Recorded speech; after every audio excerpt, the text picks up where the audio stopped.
Velkommen til Vinpraten.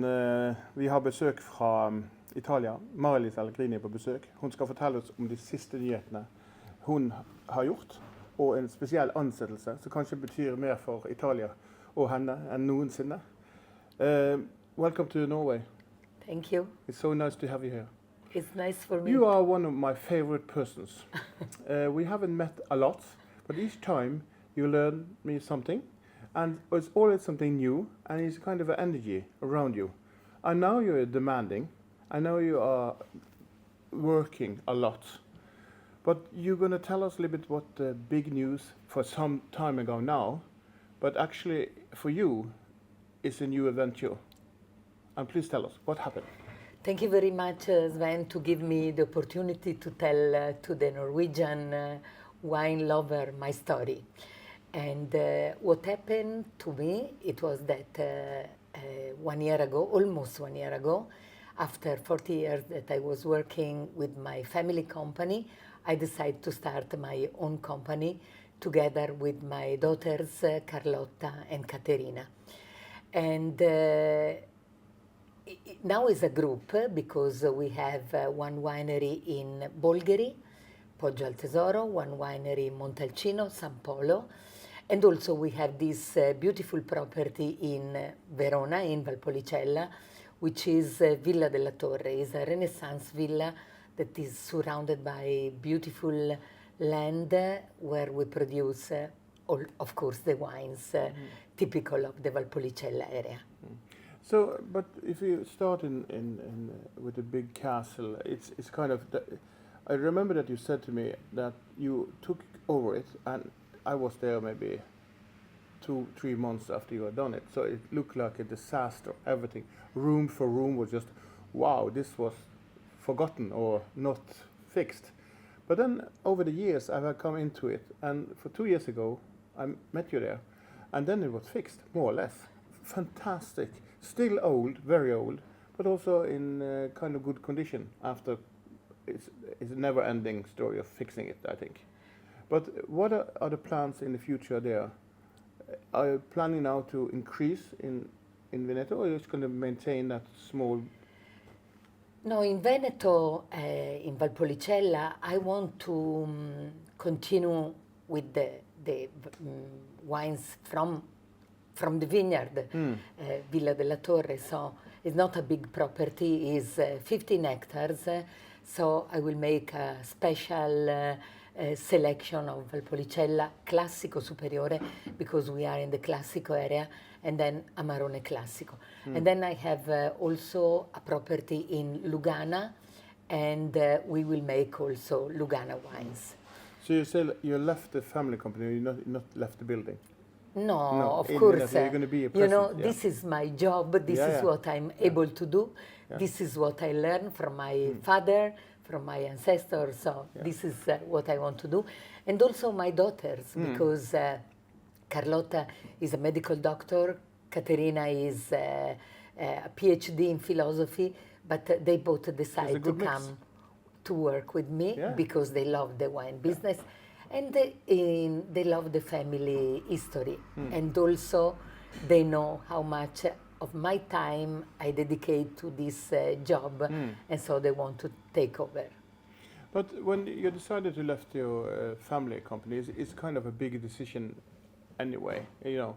But also in kind of, if you're talking about legacy, that okay, it could be a good thing for Allegrini company that you left, because you did a good job in 40 years, and now you're opening doors. Because like Dirk Neerpot in Portugal, Veneto is, your name is dedicated to the area and Allegrini. So even if you don't think so, your name is also famous alone, as Dirk Neerpot in Portugal is for ports.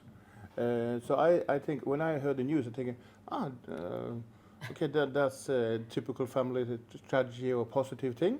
But then I said, okay, you have already the big plans, and now you say that, okay, you're not leaving, you are just because Allegrini, how big was the company when you left? How many liters did you produce? In terms of bottles, it was a little bit over 1 million bottles. Yeah. And the production at the Villa Torre is today. My production, you mean? Yeah. Oh, now is this will be really the first vintage that we increase the production because part of the vineyard that surround Villa della Torre was in the past for Allegrini wines, but now it all come under Villa della Torre project. So in the future, we will make 150,000 bottles of Valpolicella and a little bit less than 100,000 bottles of Lugana. So I want to keep the company small. I don't want... So just so people understand that you're getting smaller, and hopefully you're going to maintain quality, and that's going to be it's a fantastic house. But what I think is, and I've tried to be with you in Tuscany for many years. Now we're going to set the dates for 2025.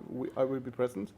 But when you first introduced me for your wines in Tuscany, I was a little bit, this is just a project to have a holiday house in Tuscany, and you were not answering. So it started as a holiday house project, or the beginning, in the beginning, you know? Yes, but only for a very short period of time, because then, in addition to the vineyard that surround this villa, I purchased other vineyard and we planted, and together with the staff that we have, and now we are one of the largest landowner in Bulgaria. Yeah. When did you buy land in Tuscany for the first time?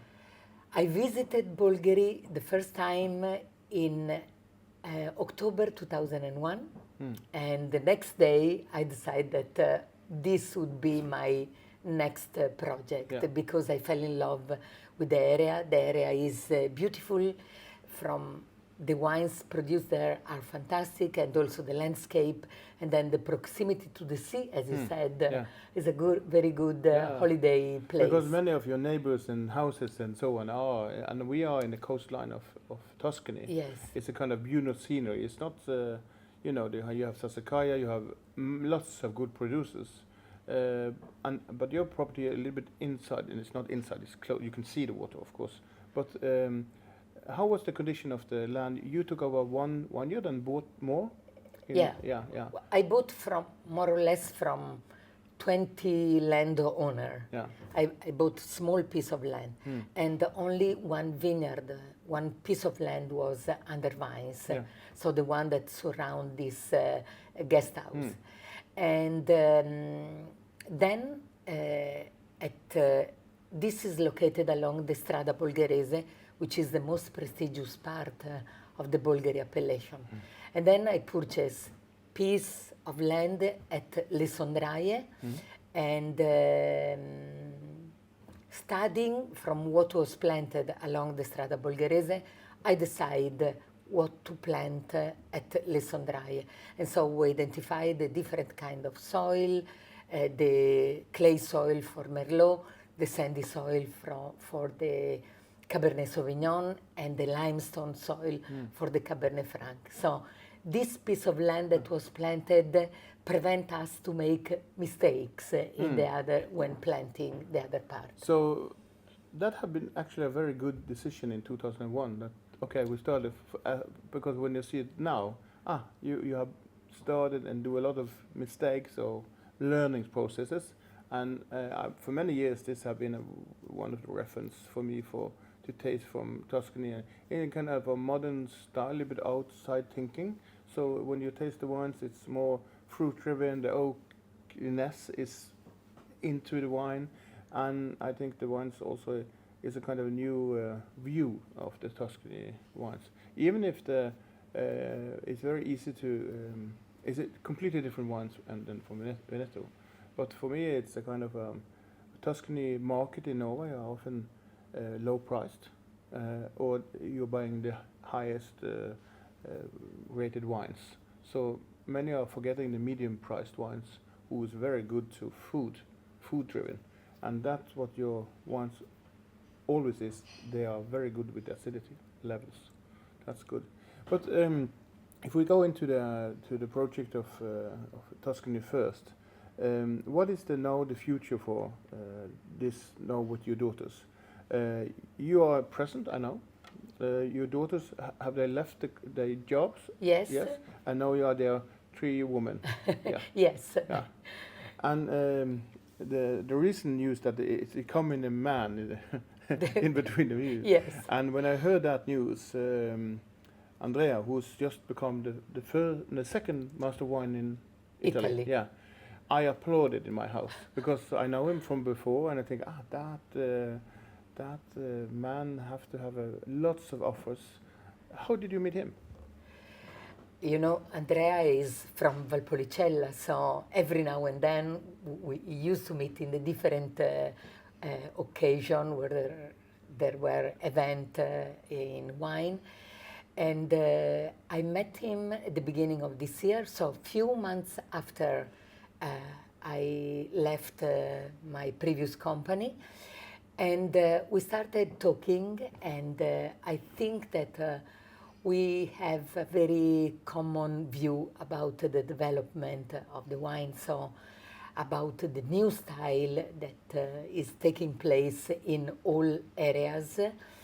And also I found Andrea an exceptional guy in terms of knowledge in the vineyard, very dedicated to the land, and great in vinification, but also great as in strategy. And so we started discussing, and at the end we found that we could try to work together.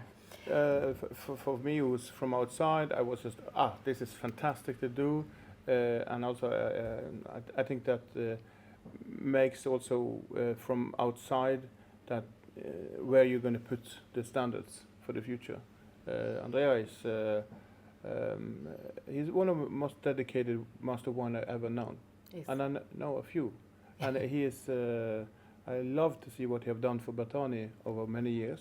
But also I see, to position his in your 3-woman party is a good thing to do, because as you know, good wines is not made by, it's made by visionary people who could do stuff without taking shortcuts. And what I've seen and tasted from his side is fantastic always. It's good. Not everything is fantastic, but in the different segments it's very good. Right. And that's going to be nice to see how it goes.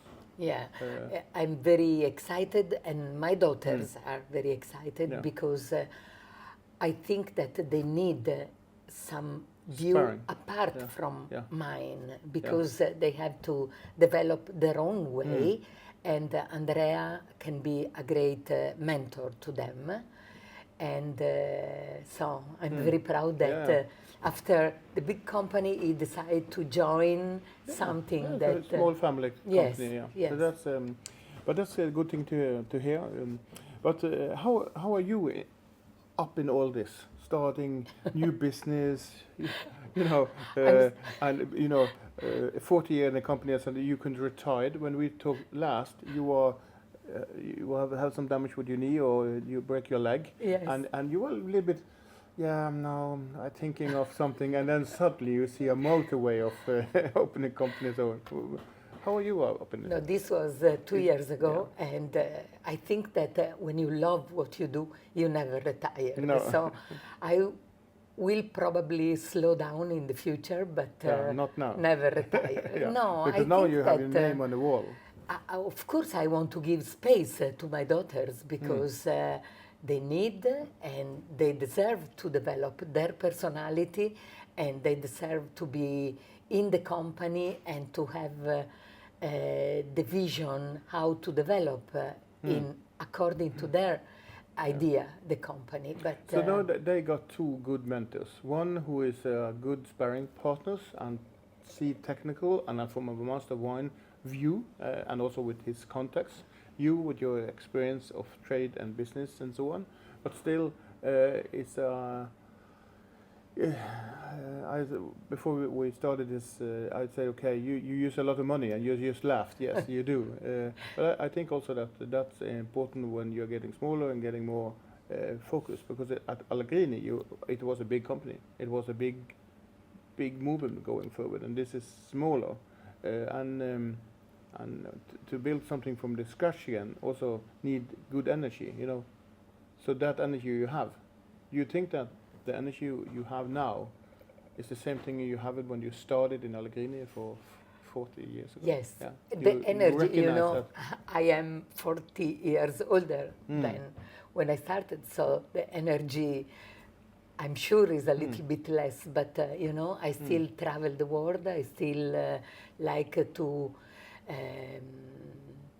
talk about what I do, about the legacy, because legacy never ends, and so I still feel the excitement, and this is the very important thing. Because when you're coming into here at Kolonialen Bislett in Oslo, we have met before. We got a good hug as normal. We sit down, and your first word was, oh, "Have you heard about the news in Bulgaria?" And please let the other know. It was a flood in Bulgaria yesterday night. Yeah. At So what happened? 7 p.m. there were 200 millimeters of water in 1 hour. That It destroyed a bridge. It was destroyed one little bridge, and some vineyards were flooded.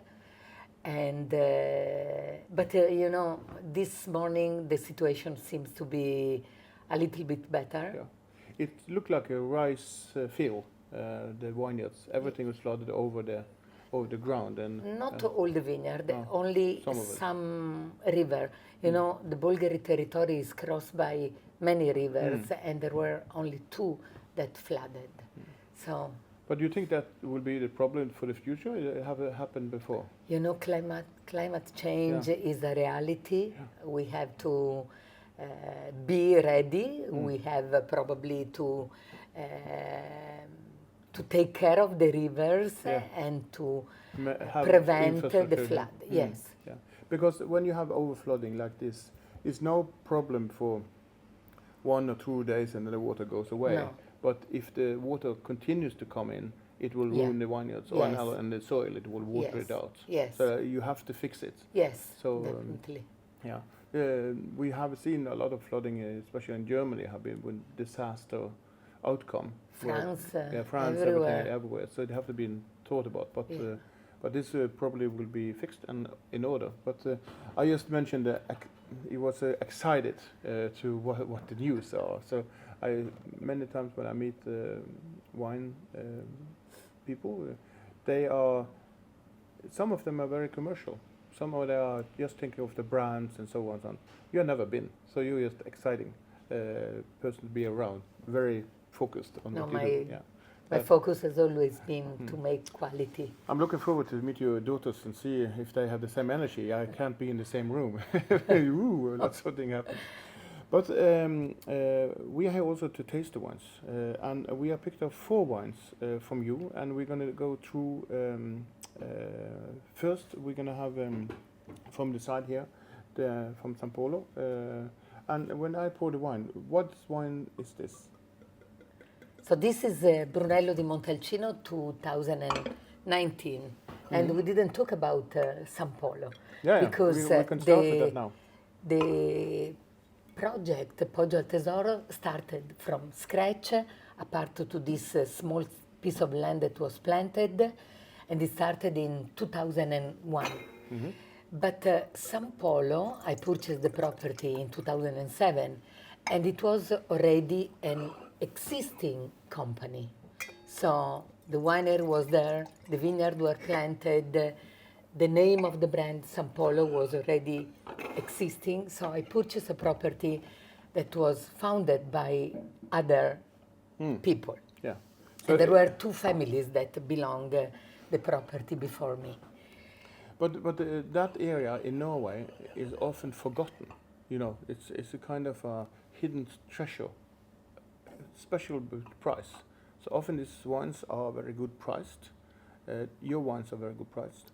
But if you are saying we are having a taste of these two now, what is the bigger difference between them?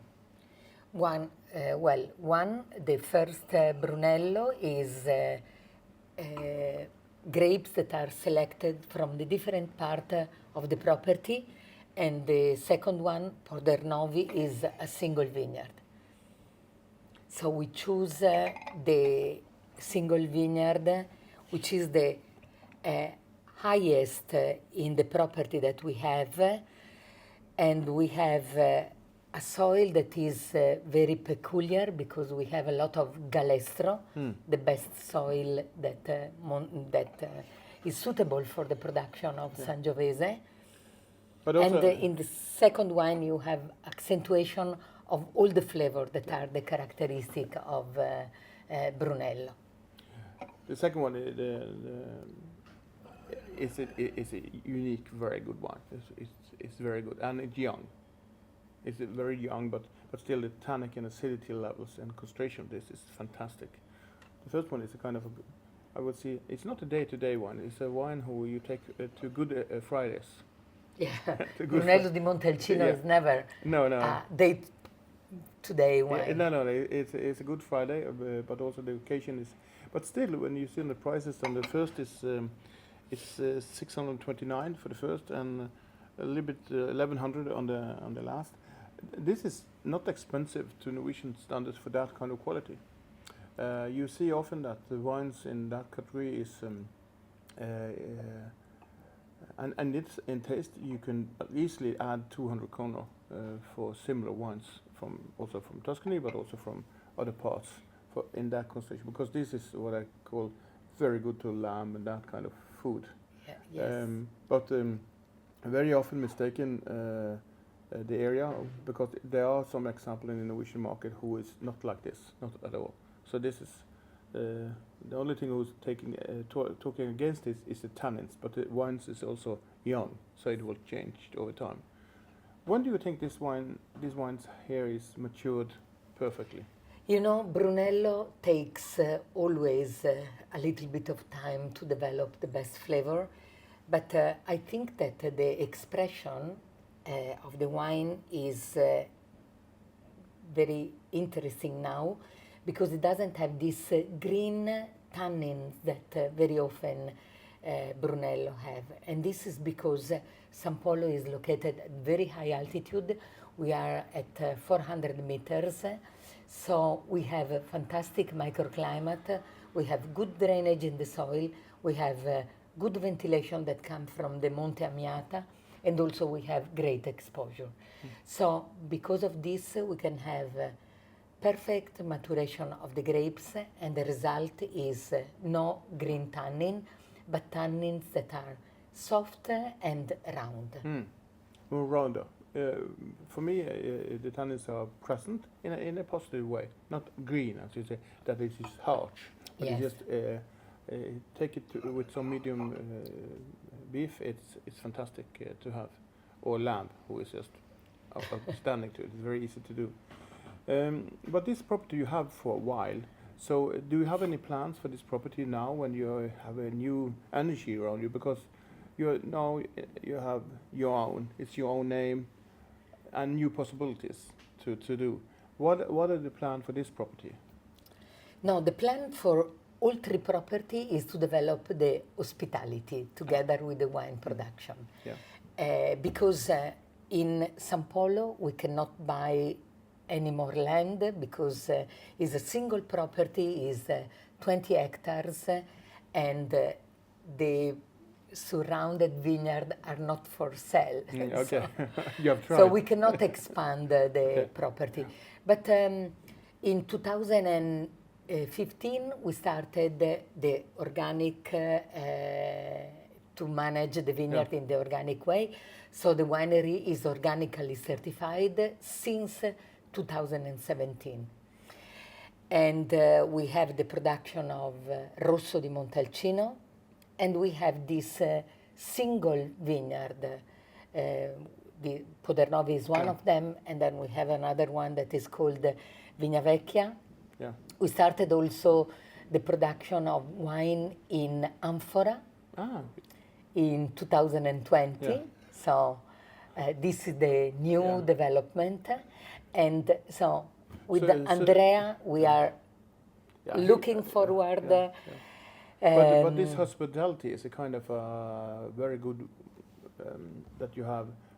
You're building, or you're no, there is already a guest house that was where the previous owner used to live, and now I don't live there. No. So I go for my holidays because it's an amazing place, Montalcino. Yeah. And so in the future we will have the guest house.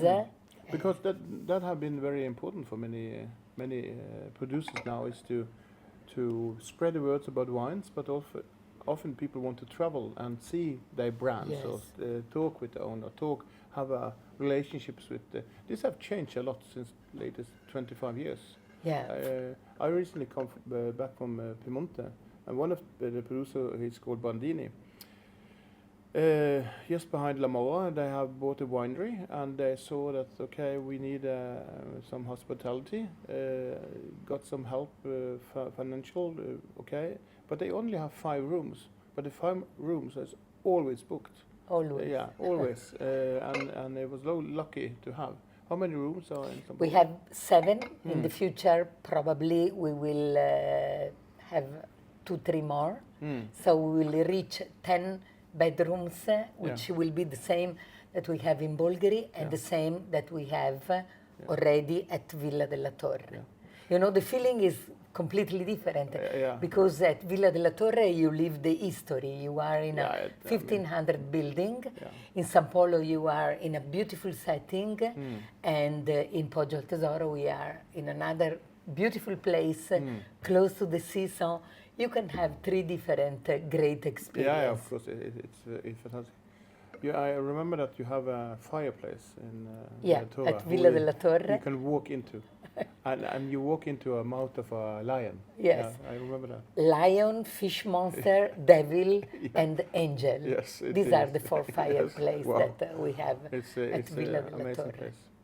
But this wine is for me kind of a dedicated wine. I've tasted for many years, and it still have been it's a kind of words of elegance in it.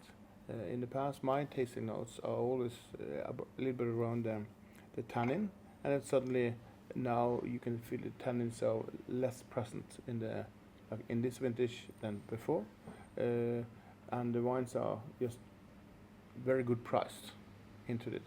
But if we go to the next wines we have, I will start pouring a little bit. So how many times have you been in Oslo throughout the years? Oh, many. Yeah. You know that I've been traveling the world for my last 40 years. Yeah. So I don't know how many times I've been. I know Norway very well because I went many times to Tromsø, many times to Trondheim. Yeah. I went to the Svalbard. Svalbard also? Yes. Wow. I haven't been to Svalbard yet. Oh. No. So I know Norway more than you. Yeah, maybe. Yeah, could be. But Norway are a special market because of the monopoly. So, and it is a difficult market to work in for you as a producer. You know, it takes a long time to... The monopoly system is not an easy thing to deal with, but if you focus on the connection with the consumer and you have, and this is why I want to develop the hospitality, because it's very important that people come to visit us, and then they create demand even in terms of sales in their own country.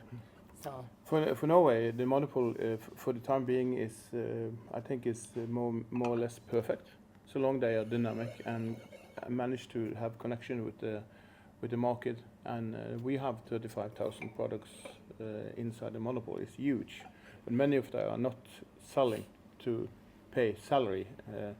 But in times of change, I hope the monopoly also change with it, and it will stand. For a little country as Norway, and used properly, is a perfect sales machine. But we saw that under the pandemic that almost 40% of the sales in wine in Norway are outside the monopoly, through borders, through import and other sources. So we don't have the airport. Yeah, and the airport. So we have different sources for wine, and if that reaches too much, we don't need a monopoly. We can't have the monopoly. So the monopoly have to fight to be well known as a good, responsible place to buy wine, but also through quality. And that's one of the issues that that monopolies are working, I hope, always with. So I like the monopoly. I'm not so fan of the Systembolag in Sweden because they're working differently. But I always think about taste. And commercial taste, it's they have to be more precise on what is a commercial taste. And luckily enough, we are sitting now with non-commercial taste. We are sitting with original property. And this property here, you smile always when you talk about it. Why? Because I discover my way to approach the Bolgheri area. Bolgheri, you know, it's was very well known by the historic family of the area for quality. And so when I went there, I had fantastic example that I had to look at. But I also want to find my way. And I decided, one of the very first decisions that I took was to focus on Cabernet Franc. And the second wine that we have is 100% Cabernet Franc. 100% Cabernet. Because I was used to the Cabernet Franc produced in Veneto, which are very green, very herbaceous. So I was very surprised when I taste my first Cabernet Franc, and I immediately decided to make 100% Cabernet Franc. And then also in the Sondraia, so in the first wine, I decided to put some Cabernet Franc, even if it is, this wine is made with Cabernet Sauvignon, 65%, which give power to the wine, Merlot, which give roundness, but the touch of Cabernet Franc, we have only 10%, give to the wine the elegance and the spiciness, which is something that I found very interesting. Both of them are very easy drinking. They have more fruit power, and concentration is the same as the others. But this one here is just a kiss on the mouth. You know, it's easy to do and easy to drink. But the Cabernet Franc is very easy to not recognize it as a Cabernet Franc because it's made. They have no green, no typical as you see from France or other places. It's just a very good expression of a grape, but also, I mean, you can taste it. It's a Tuscany wine in some kinds. Yes. You can feel it's kind of as you mentioned the elegance, and when you started to buy this land and so on, how much have you worked with? Because when you went to Allegrini, that's a huge company, and this was on the side more or less. But how much time do you used in the past to work with this winery? You mean for me to stay in? Yeah. Because I remember that each time we tried to visit you, we were always in Tuscany, or you're driving with your cars back and forth, so you know the roads. I used to spend a lot of time at the beginning when I was planting the vineyard, because of course I had to trust the knowledge of the agronomist there, but I also wanted to be involved in the decision. And as I said, one of the decision was about Cabernet Franc. And now I go to Bolgheri as much as I can, but with the commitment that I have to Villa della Torre, I can go once or twice per week. I hope you're never going to be a ghost at Villa della Torre. No. Because if not, you're going to be the nicest ghost ever. We already have Giulio della Torre there. Who is the ghost? It is? Have you seen was, it? Or? No. Okay. It's something. Yeah.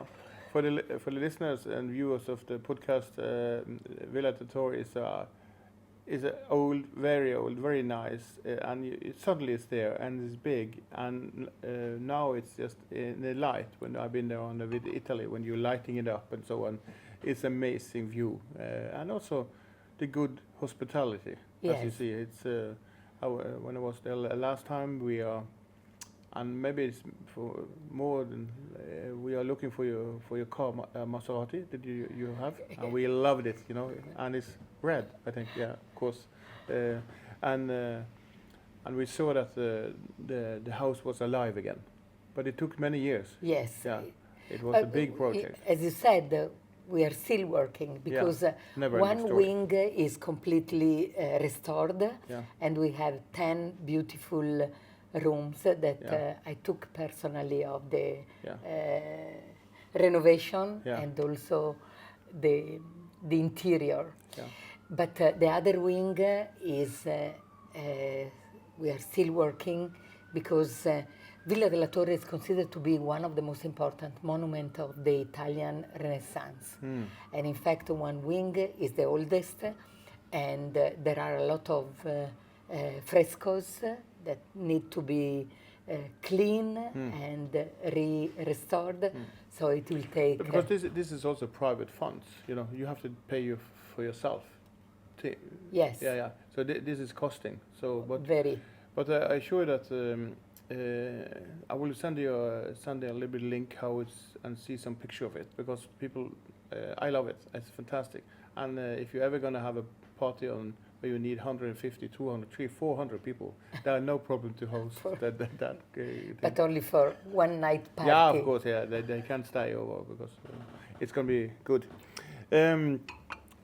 Even if it's 1 year's news and one little bit new with Andrea, it have been nice to have a talk, a little bit chat with you, and always nice to talk with you, Marilisa. It's a pleasure. So thank you for this time. Thank you. And we will be present in Tuscany next time, in the spring of 2025. Then everyone have a look at these properties. That's going to be nice. Thank you again, Marilisa. Thank you. Thank you. Thank you.